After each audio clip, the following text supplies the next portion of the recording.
ini belinjo yang sudah siap disangrai.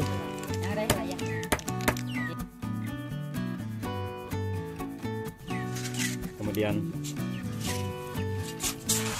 ini proses penyangraiannya.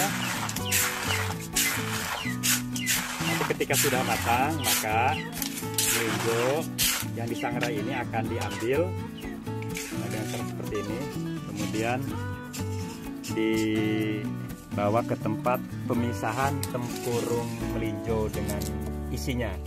Nah, seperti ini.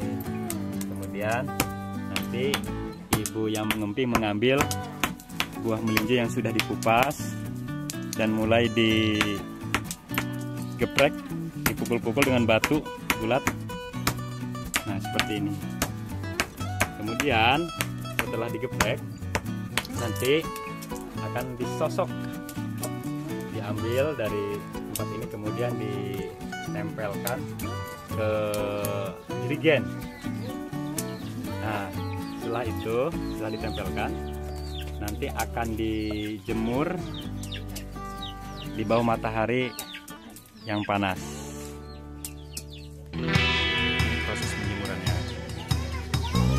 dengan menggunakan jerigen.